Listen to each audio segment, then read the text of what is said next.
Olá pessoal, no vídeo de hoje eu vou falar bem rapidinho como identificar a medida processual cabível, como identificar a peça na hora da prova. Então a gente vai aprender a identificar a peça e as medidas processuais cabíveis que podem ser cobradas nas questões de uma forma simples, rápida, mas bem eficaz. Vídeo curtinho, mas extremamente importante para a segunda fase. Vem comigo! Como identificar a peça na hora da prova? A peça e responder as questões de qual a medida processual cabível.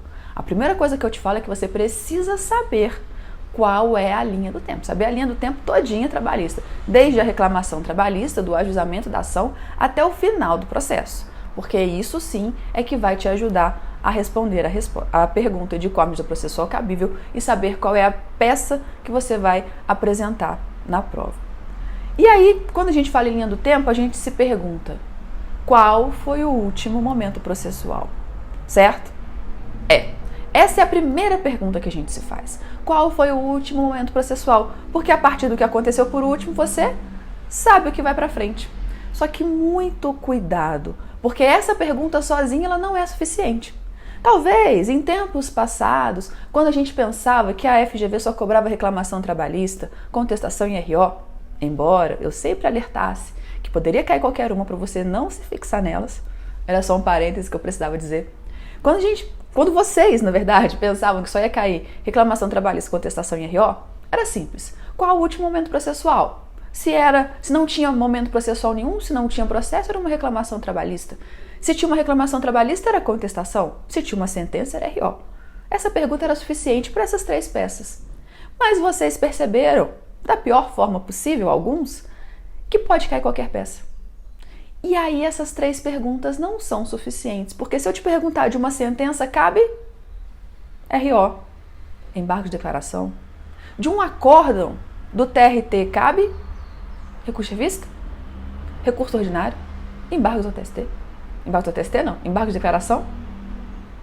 Então é preciso ir além. Essa pergunta é a primeira. Qual foi o último momento processual? Só que a partir daí, você faz a segunda pergunta. Que pergunta?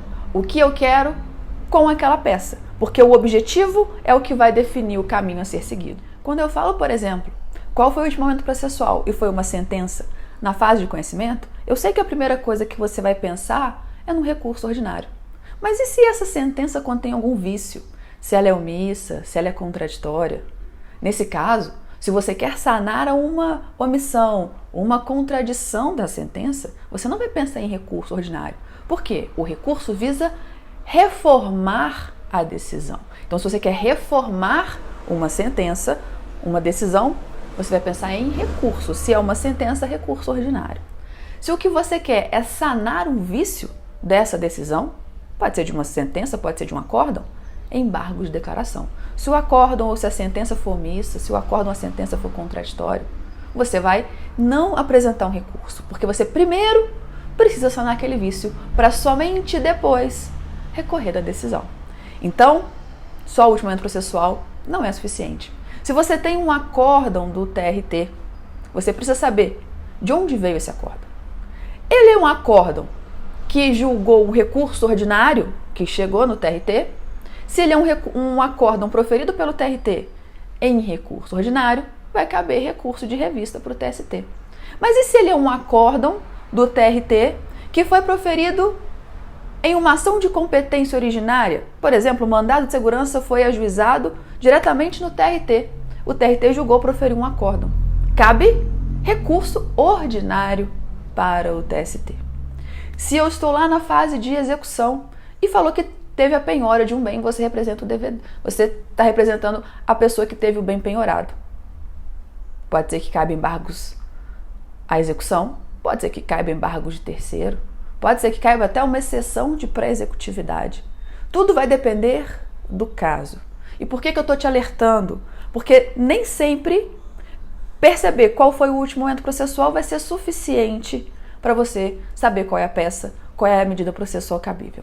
E não é para você ficar assustado e com medo, pelo contrário, é para você ficar seguro que agora sim você sabe identificar de forma correta qual a medida processual cabível.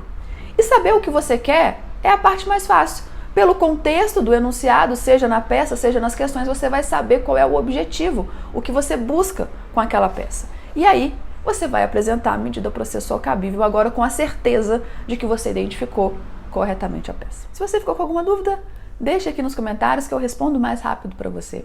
Se você quer um acompanhamento, um direcionamento mais especializado para a sua prova de segunda fase, a gente tem as aulas individuais, em que a gente combina com o aluno o que é melhor, o que ele precisa, de fato, aprender para ser aprovado. Então a gente pode fazer aulas individuais de peças, de linha do tempo que eu acabei de falar, de medidas processuais cabíveis, de correção das peças, que é muito importante, estratégia de prova, técnica de rascunho, o que o aluno entender que é importante na sua preparação.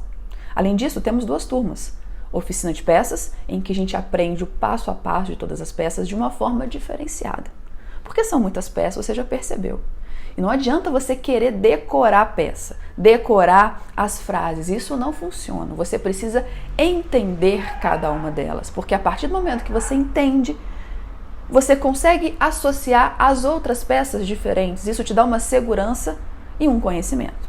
E tem também o curso de treinamento de questões para você aprender a forma correta de responder as questões que são cobradas pela FGV, como pontuar, como interpretar, o que procurar no índice remissivo. Claro, além disso, marcação no material, a gente tem também uma revisão do conteúdo e as questões são escolhidas estrategicamente para tratar pontos com o aluno que são relevantes para a prova. Se tiver interesse, entre em contato pelo WhatsApp que tem aqui na descrição do vídeo. Se você ainda não é inscrito, se inscreve, ative as notificações, que aqui a gente sempre posta vídeos tentando ajudar você na segunda fase.